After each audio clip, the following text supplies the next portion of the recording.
Wow, that was quite a bio. It's been a dream of mine to be back on this stage again, though kind of a little bit different, not walking across it like the previous two times.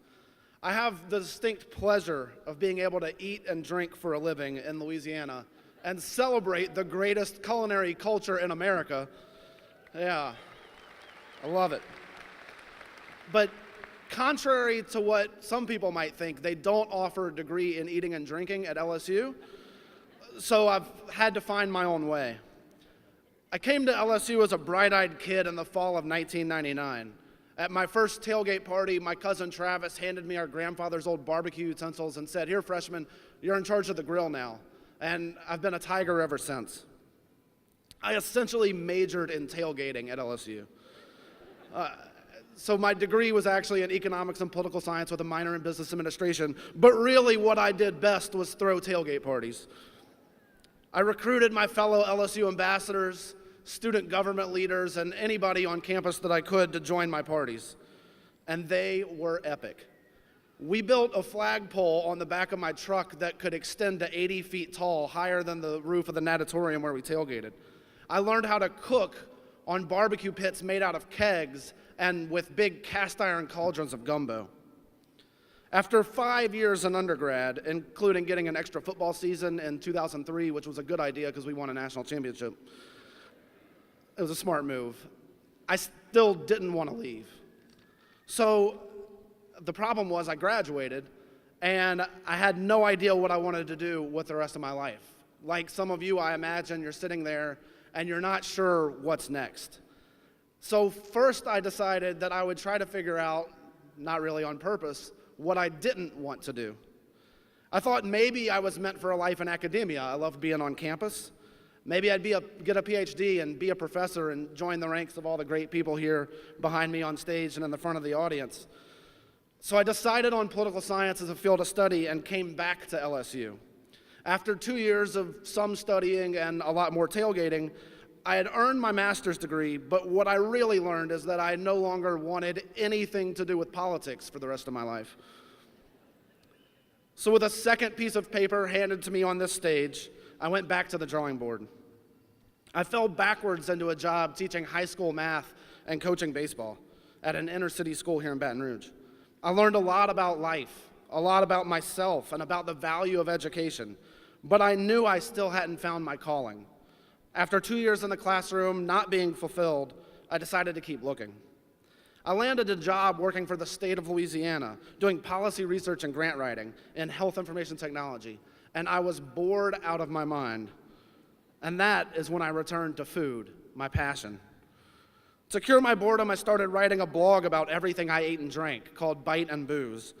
The blog turned into social media accounts, a radio show and podcast, video production. Before I knew it, I had created my own company that focused exclusively on promoting our culture through the lens of all things edible. That path has led me to many places I've never dreamed of. It started with winning a tailgating cook-off, while representing LSU, of course, with a blackberry bourbon bone-in Boston butt. I like alliteration, and thank you to those English teachers that I've had throughout my life. Really paid off the English classes here. That led me to being named one of the top 100 amateur chefs in America on Fox's MasterChef, where I promptly got kicked off with Gordon Ramsay telling me, "The venison's cooked perfectly, but the bell pepper, it's bland. What a shame, what a shame." That was my best Gordon Ramsay impersonation. I didn't take that failure lightly. I knew if I wanted to be somebody in the food world, I'd have to work really hard at it. I needed to get a lot better at cooking. I needed a lot more general food knowledge. I needed to get better at talking about food and writing about food, so I dedicated myself to it. I took what I learned here at LSU and I applied that to my life. LSU didn't teach me what to think. It taught me how to think. It's not the content you learn, it's the process of learning that's the most important. How to think for yourself, how to problem solve and adapt. I embraced that thirst for knowledge and opened my mind to soak up as much as I could about food. Find the thing that you don't want to stop learning about. Maybe it's something you studied here on campus, maybe it's not. Either way, It's okay. Just find something that you can always be inquisitive about, something that always keeps your mind curious. That's what you're passionate about, and that's what you should do for the rest of your life. In 2011, I quit my day job to pursue a life of creating culinary content and being my own boss. It was a major risk, and I had no clue where it would take me. I just knew I wouldn't be bored. I developed the product line with the barbecue sauce and wine and molasses mustard, coffee now. Been crazy.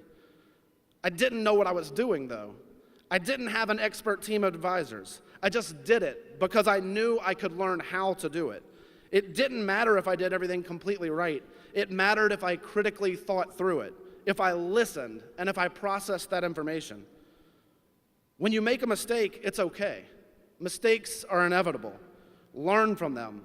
If you're not making mistakes, you're not trying hard enough. I cooked at pop-up events and rehearsal dinners, private catering gigs, and festival demos, beefed up my culinary skills, hired a staff, and grew the business. 2015, I finished runner-up on Food Network Star, never once being up for elimination the entire show. I got invited to cook at the historic James Beard House in New York, and last year I watched a pilot for my own show air on Travel Channel. I'm currently working on opening my first restaurant, Government Taco. It gets its name because it's going to be on Government Street. Baton Rouge is the capital city. And this is me finally putting those 2 degrees in political science to use, doing something everybody can agree on, tacos. So I definitely haven't been bored, but I'm still always looking for what's next. And right now, I'm getting hungry. And I don't want you to forget that after the ceremony in Tiger Stadium, we got a little bit of a barbecue throwdown going on, and y'all are gonna get to taste some of these products and some other good stuff. Happy to do that for you guys. And also, speaking of what's next, I'm currently looking at the next generation of intelligent thinkers.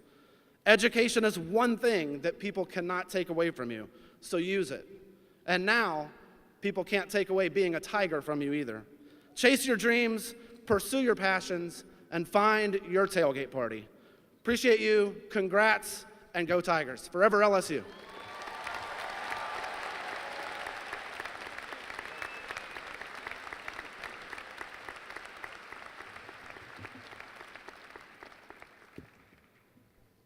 Thank you, Ms.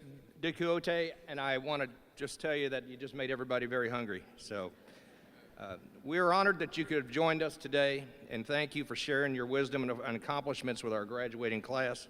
I know they'll take your words with them in their next phase during this journey.